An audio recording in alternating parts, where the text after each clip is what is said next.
Hey, Jenny, in the program today, we're going to take a look at a new movie called The Messiah with a new twist. I like it. We're also going to show you how you can keep your kids drug-free during their teen years. And we're going to be taking a look at the life and the legacy of Corrie ten Boom. It's all happening right now on At Home Live.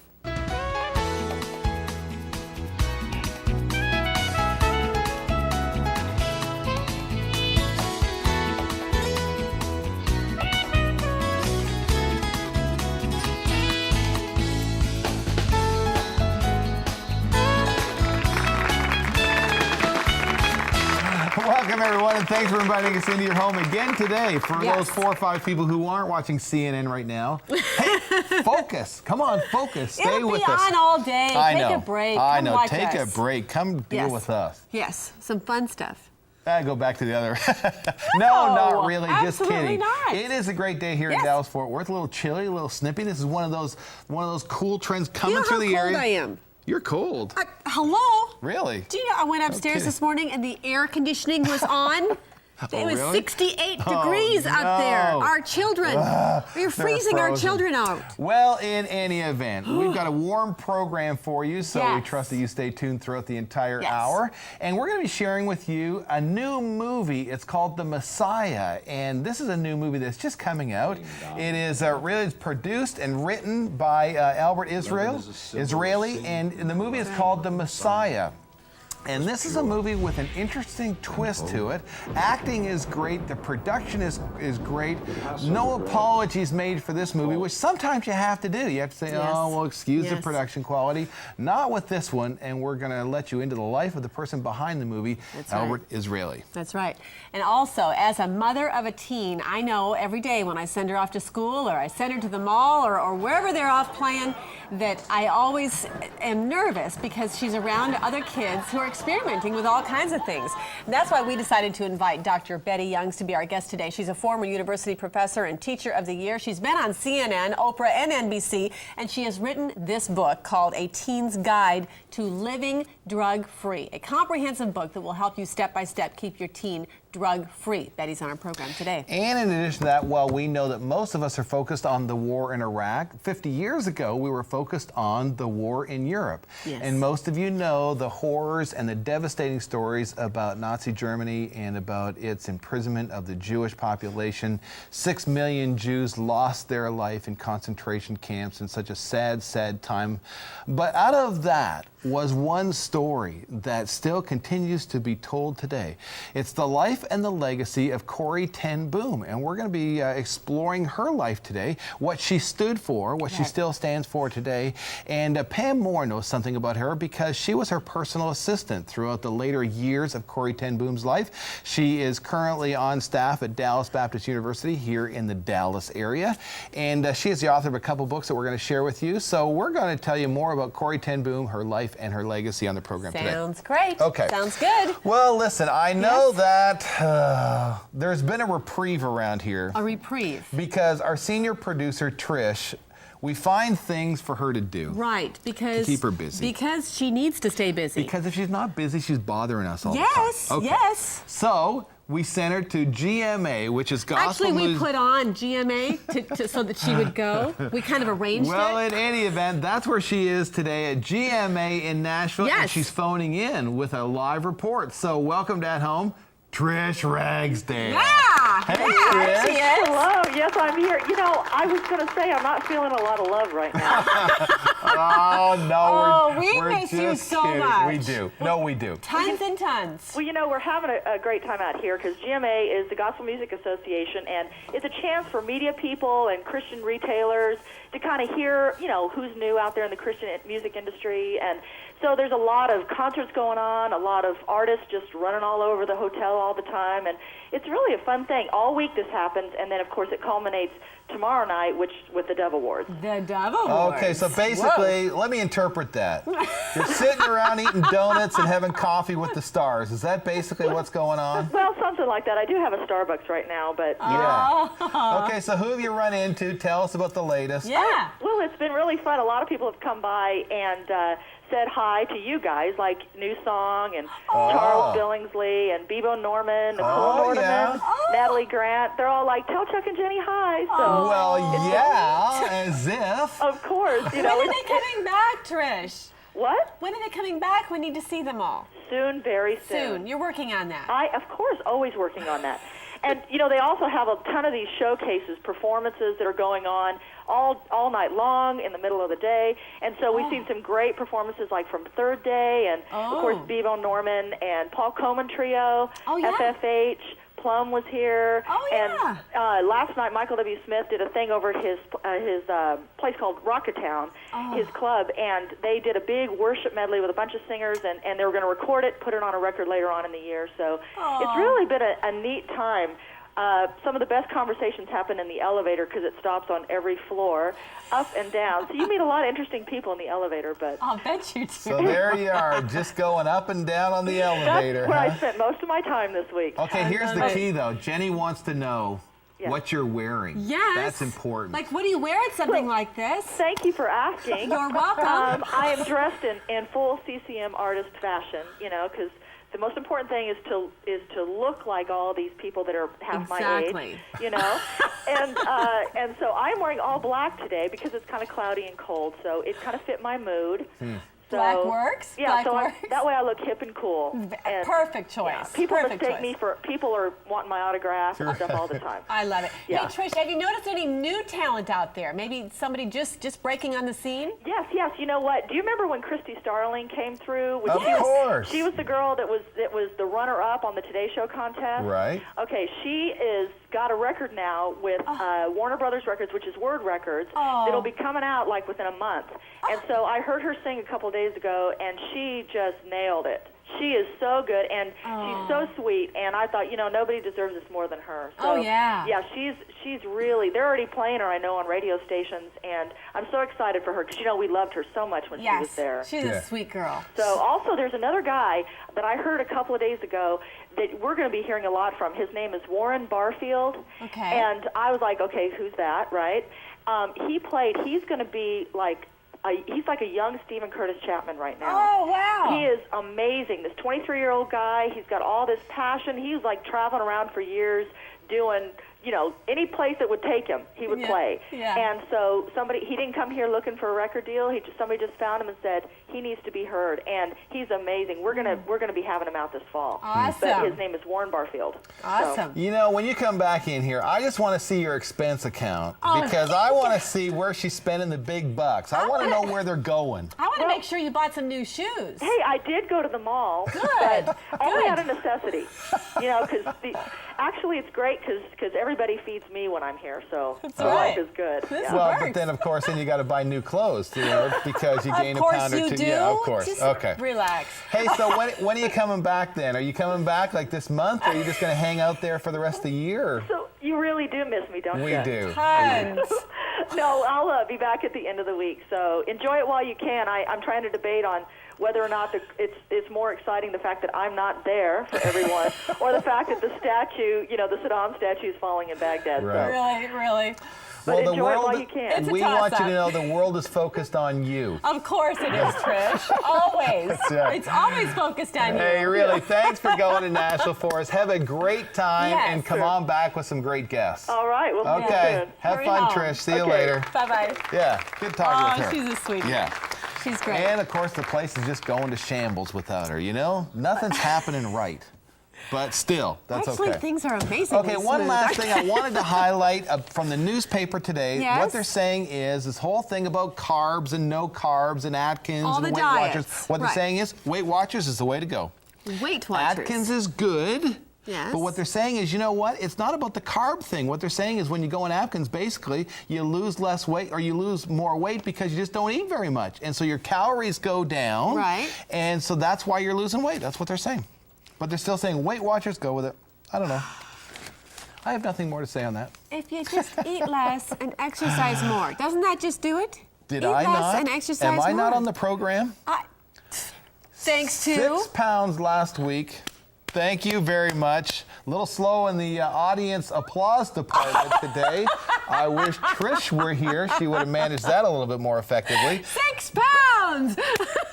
Thank you very much. All right. Well, anyhow, so much That was for kind that. of a wimpy All applause, right, we're going think. to take a commercial break, and we're going to come back, and we're going to share with you this brand new movie called The Yes. Messiah and the man behind the movie. Come on back and join us. Stay with us.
He's the director of Messiah for Israel Ministries, Yes. and he's also the co-producer and writer of a brand new movie called The Messiah that is being released. It's released in this format. The Messiah Prophecy Fulfilled is a brand new CD that you'll be able to find at your local Christian bookstore, and it really tells a great story. Welcome to At Home, Albert Israeli. Hey, Albert, how are you? It's great to have you Well, with us. Thanks thank for you. coming. Hey, we're going to talk a little bit about the project, but before we talk about what you've been doing, give us a clip about your life, the man behind the movie. Well, according to my accent, you probably can tell I'm not from Georgia, You're not United Texan. States. You're not Texan, I know that.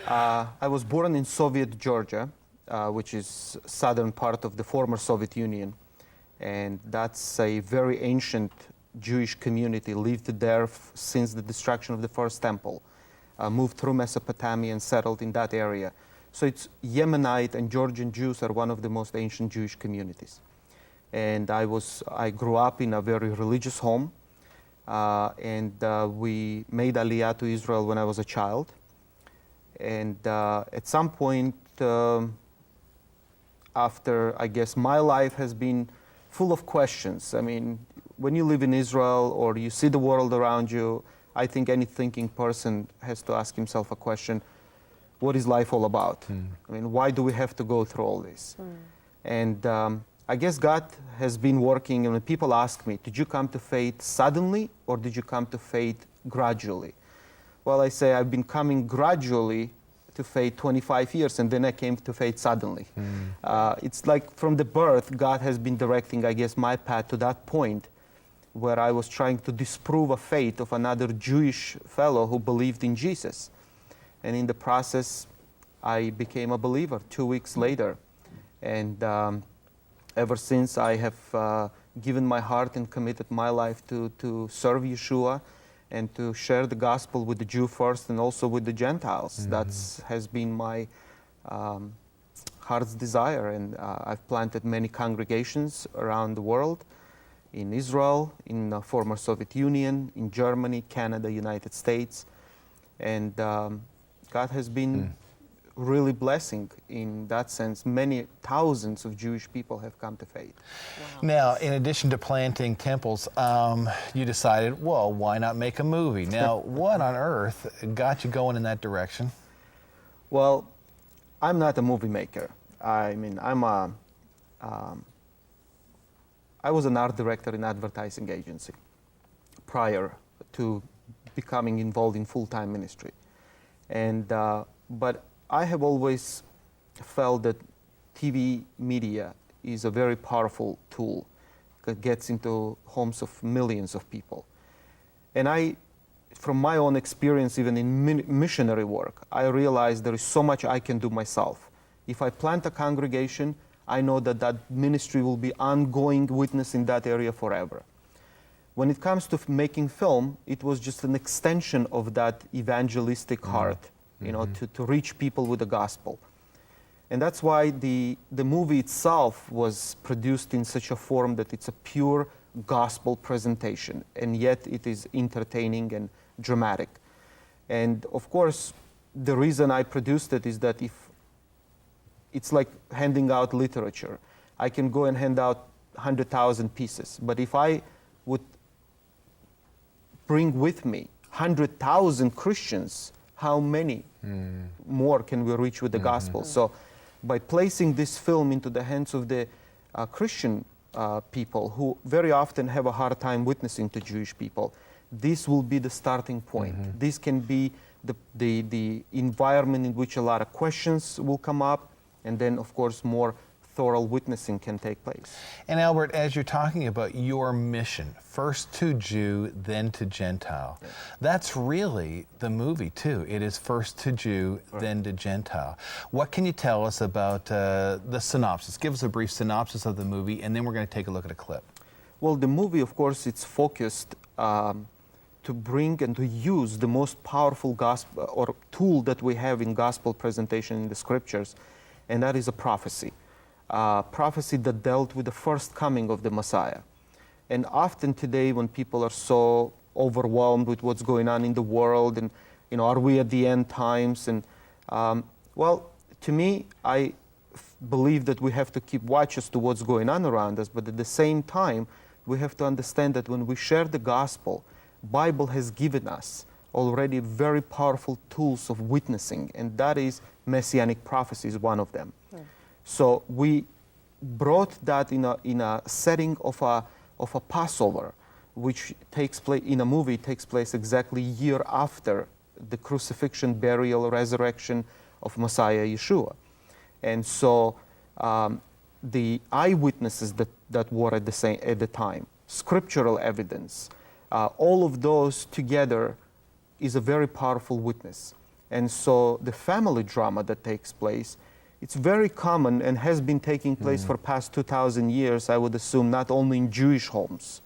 I mean, whenever Jesus said, I did not come to bring peace, but to bring sword, to divide. The truth always divides even the closest people. And I've experienced that in my life, and so did many people, so do many people that I know. So in that film, that family drama, that division that takes place, and at the same time, when we look at our family members and we think, oh, he will never come to faith. And in my experience, people that I have always thought, well, that one is easy. He's going to come to faith, and usually it was the other around. other. People who I thought would never come to faith were the ones who Meet came to Jesus. faith. Well, we're going to take a look at a clip briefly. Just set up the clip for us.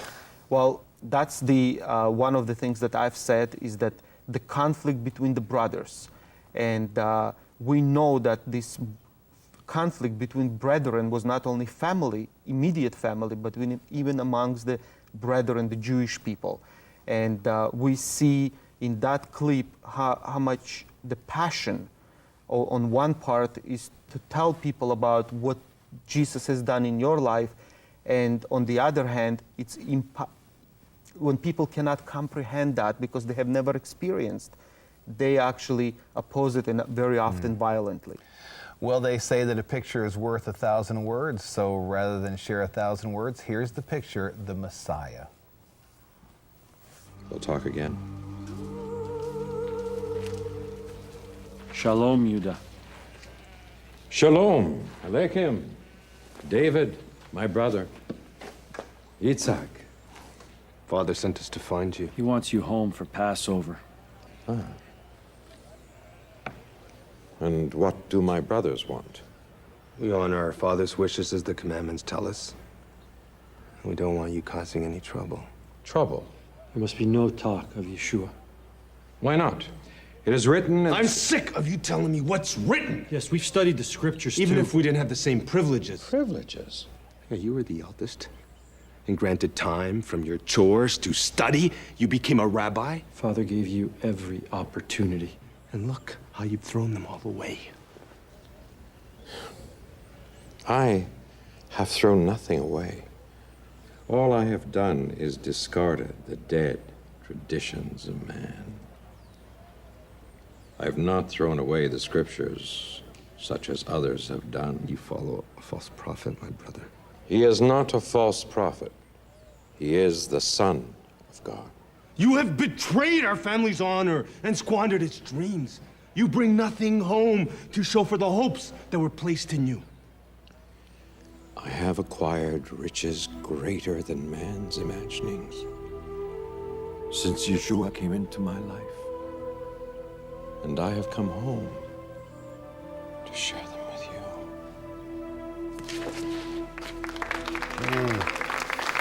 The movie, The Messiah, what a great message. And there is this division of those who say, I will follow this Yeshua, versus those who say, I have nothing to do with him and he has nothing to do with me. Albert, what would be your dream if your every dream came true with this movie? What would you want to see happen? Well, above everything in this universe, I pray to God, and there has been a lot of prayer gone into this project, a lot of effort, a lot of heartaches, a lot of opposition. My heart's desire is, I believe, the same that of Jesus himself, is that many who will see this film will come to the saving knowledge of him. And I believe there is no greater expression of love than to share with one the gospel. And I believe when it comes to Jewish people, I don't know what people's theological positions may be, but I do believe that the greatest form of anti-Semitism is to withhold gospel from Jewish people. Because we can give Jewish people clothing, food, love. I mean, we can give them anything, but if we can't rob them of hope of eternal life, that's the most important thing there is in the universe. That's right. And I truly hope that when Christians see this film, they will have friends, neighbors, co-workers, whomever, whether Jews or Gentiles. I do believe there is a very powerful gospel presentation. And we've been told by, it's not just my opinion, hard for me to say because I wrote the film, but we've heard from every person ever seen it. They said it is one of the most powerful gospel presentations they've seen in Christian film. Well, I have a friend who is very interested in projects like this, and he sent me an email this morning who said, this is an excellent, all in caps, an excellent movie. Yes. First to Jew, then to Gentile. You can find this in your local Christian bookstore. We're also linked to Albert's website by Yes. simply going to At Home Live, and we'll have that available for you. And you can find out more about how to get it if you can't get it at your local Christian bookstore. Albert, thank you so much for Thank you. reminding us Great about to have you Yeshua by. Thank and you. the impact and power that he has in all of our lives. Well, we're going to take a break, and we're going to come back after these messages. We're going to talk about how to keep our kids drug-free. Come on back and join us. Stay with us.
$2.3 million of our teens are chemically dependent.